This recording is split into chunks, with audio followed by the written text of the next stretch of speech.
नमस्ते, मैं हूं रवीन गौतम और आप देख रहे हैं ब्लंटली स्पीकिंग। ब्लंटली स्पीकिंग में आज हम बात करने जा रहे हैं कि सरकार ने 5 राज्यों में जो चुनाव हो रहे हैं उसके मद्देनज़र राइस एक्सपोर्ट से बैन हटाया है। उसके मद्देनज़र मैं इसलिए कह रहा हूं क्योंकि उस दौरान ये घटना घटी है। तो वास्तव में ये चुनाव की वजह से है या इसके पीछे कोई और कारण है, इस विषय पे हम बात करेंगे इंडियन राइस एक्सपोर्ट फेडरेशन के वाइस प्रेसिडेंट देव गर्ग जी से। देव जी, आपका बहुत बहुत स्वागत है। नमस्कार जी।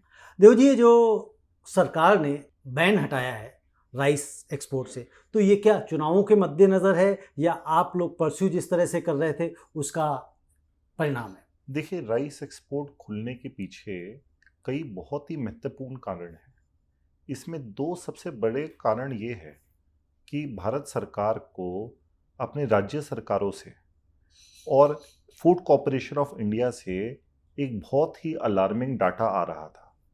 ये डाटा के अनुसार 31 मार्च 2025 तक सरकार को ये अपेक्षा हो गई थी कि 275 लाख टन सरप्लस पैडी इस बार क्रॉप में जनरेट होगी।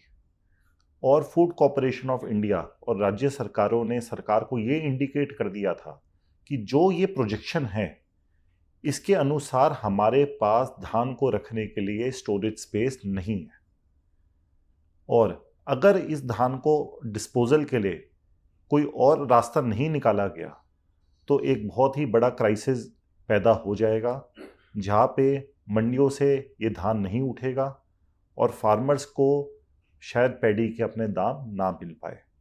दूसरा महत्वपूर्ण कारण ये था कि सरकार की जो अभी खर्चा होता है इस पैडी को देख रखे में, वो लगभग 45,000 करोड़ रुपए के आसपास है। और इन प्रोजेक्शनों के अनुसार ये खर्चा 45,000 करोड़ से लेके 1,05,000 करोड़ तक बढ़ने की उम्मीद हो गई थी। जिसमें सरकार को लगभग 60,000 करोड़ रुपए का नुकसान होता अगर राइस का ट्रेड नहीं ओपन करा जाता और अगर प्राइवेट प्लेयर मंडियों के अंदर पैडी को खरीदने के लिए नहीं आते, तो सरकार को ये बहुत ही नुकसानदायक सिचुएशन लग रही थी।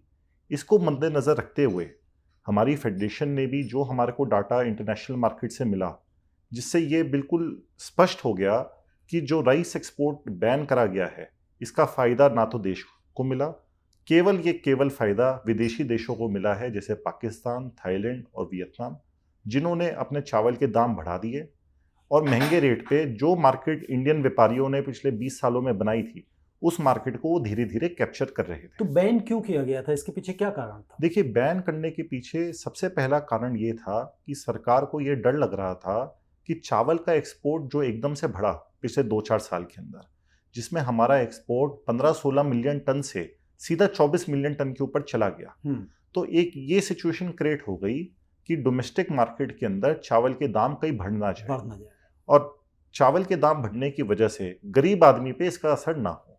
तो सरकार ने एक बहुत ही सोचे समझे स्टेप उस टाइम उठाए गरीब आदमी के इंटरेस्ट को प्रोटेक्ट करने के लिए, और उन्होंने चावल का एक्सपोर्ट बैन कर दिया। और पिछली बार जब बैन किया गया था तब के डेटा भी बता रहे हैं कि जो प्रोडक्शन थी, प्रोड्यूस थी, वो भी कम हुई थी। देखिए, जो ऐसा डाटा, ऐसी उम्मीद थी, पर ऐसा इवेंचुअली नहीं हुआ। पर हमारे पास, क्योंकि अब हम प्रीवियस पास्ट डाटा को देख सकते हैं, पर अगर उस समय पे हम इस डाटा को देखते तो हाँ, एक ऐसा फियर था।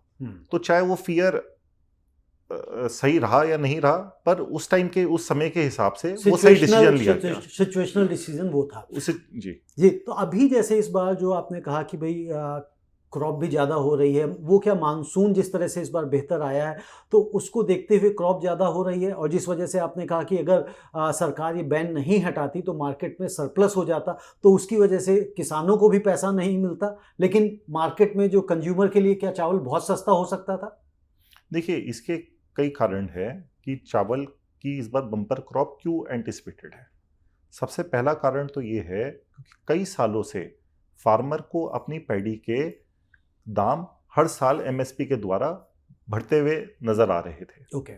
और कई राज्य सरकारें अलग अलग किस्म के बेनिफिट्स पैडी प्रोक्योरमेंट के ऊपर दे रही थी। तो इसकी वजह से हर किसान को ये लग रहा था कि पैडी उगाने में ही उसका फायदा है। तो इस साल हमने ये नोटिस करा कि पैडी के जो एकरेज थी जिसके अंदर पैडी उगाई गई, वो पिछले साल से काफ़ी सब्सटेंशियली बढ़ी है। और इस साल देश में कोई भी बड़ी आपदा नहीं आई जिसकी वजह से क्रॉप डैमेज हो। तो इसलिए ये एंटिसिपेट करा जा रहा है कि इस साल काफ़ी बम्पर क्रॉप होगी। ओके, यानी कि जो किसान हैं उनका पैडी उगाने पे ज़्यादा फोकस हो रखा है एमएसपी बढ़ने की वजह से, एमएसपी ज़्यादा देने की वजह से।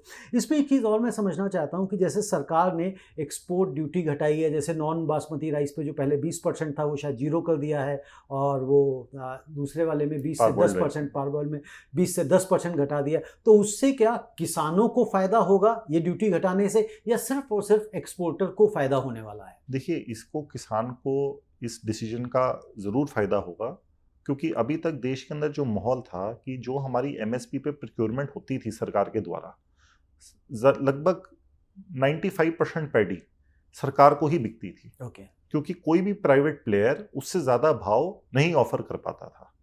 पर क्योंकि सरकार ने अब एक्सपोर्ट ड्यूटी घटा दी है पारबॉइल्ड राइस पे, और वाइट राइस पे तो ज़ीरो ही कर दी है, तो अब मार्केट में ऐसी सिचुएशन क्रिएट हो गई है कि कोई प्राइवेट प्लेयर एमएसपी से ऊपर पैडी को खरीद भी सकता है, उसको प्रोसेस करके बेच सकता है।